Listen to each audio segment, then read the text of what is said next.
എല്ലാവർക്കും നമസ്കാരം. കഴിഞ്ഞ വീഡിയോയിൽ നമ്മൾ 10 വെളുപ്പിന് എന്ന പാട്ടിൻ്റെ പല്ലവിയിൽ വരുന്ന വെറൈറ്റീസിനെ കുറിച്ചാണ് സംസാരിച്ചിരുന്നത്. അതിൽ 2 എണ്ണം നമ്മൾ പാടിയായിരുന്നു. ഇനി ബാക്കി 3 എണ്ണം കൂടി പാടാനുണ്ട്.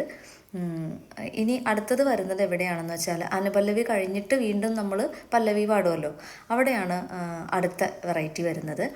അത് 10 വെളുപ്പിന് മുറ്റത്ത് നിക്കണ കസ്തൂരി മുല്ലയ്ക്ക് കാതുകുത്ത്, എൻ്റെ കസ്തൂരി മുല്ലയ്ക്ക് കാതുകുത്ത്. ഭീകരമായൊരു പ്ലാനാണത്. അത് ശരിക്കും ഈ പ്ലാനുകൾ എവിടെയാണെന്നുള്ളത് ശരിക്കും നമുക്ക് കൺഫ്യൂഷൻ ഉണ്ടാക്കും കേട്ടോ. പാടുന്നത് എനിക്ക് മാറുന്നുണ്ട്. ഇനി നിങ്ങൾക്ക് എങ്ങനെയാണെന്ന് എനിക്കറിയില്ല. പലരും പല നമ്മുടെ ടാലൻറ്റ് പലവിധമായിരിക്കുമല്ലോ. അപ്പോൾ എനിക്കത് മാറിപ്പോകുന്നുണ്ട്. ഇത് അനുപല്ലവി കഴിഞ്ഞിട്ട് വരുന്ന പ്ലാനാണ്. ഇത്തിരി എനിക്ക് ബുദ്ധിമുട്ടായിട്ട് തോന്നി. നിങ്ങൾക്ക് എങ്ങനെയാണെന്ന് എനിക്കറിയില്ല. ആ പ്ലാൻ വരുന്നത് ഒന്നുകൂടെ നിക്കണ എന്ന സ്ഥലത്താണ് ണ എന്നുള്ള അക്ഷരത്തിൽ ചെറിയൊരു സംഗതിയുണ്ട്. 10 വെളുപ്പിന് മുറ്റത്ത് നിക്കണ, അങ്ങനെ എടുക്കണം. കസ്തൂരി മുല്ലയ്ക്ക് കാതുകുത്ത്, എൻ്റെ എൻ്റെ എന്നുള്ളത് അങ്ങനെ എടുക്കണം.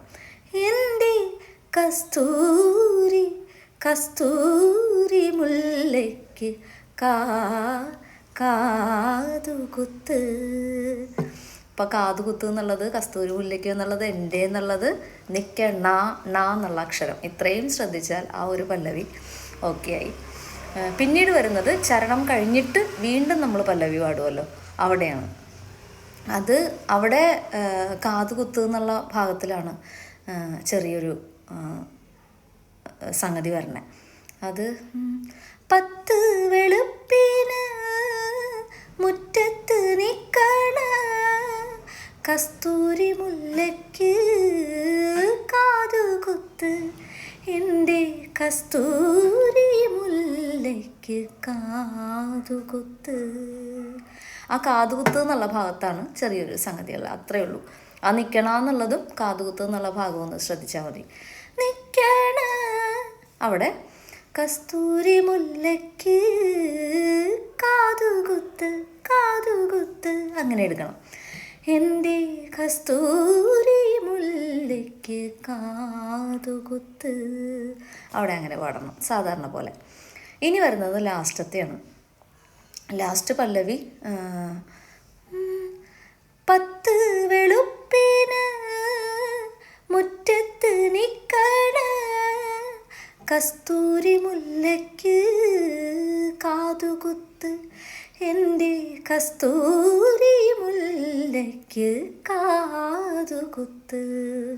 ലാസ്റ്റത്തെ ആ കാതുകുത്ത് എന്നുള്ള ഭാഗത്താണ് ഒരു ചെറിയ സംഗതി വരുന്നത്. അങ്ങനെയാണ് ആ പാട്ട് തീരുന്നത്, കാതുകുത്ത് അങ്ങനെ.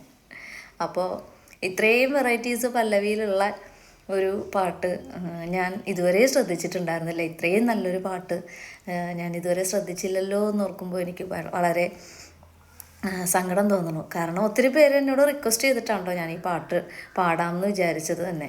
കാരണം എനിക്കത്ര കേട്ടിട്ട് എനിക്കത്ര ആദ്യമൊന്നും എനിക്കിഷ്ടം തോന്നിയില്ലായിരുന്നു.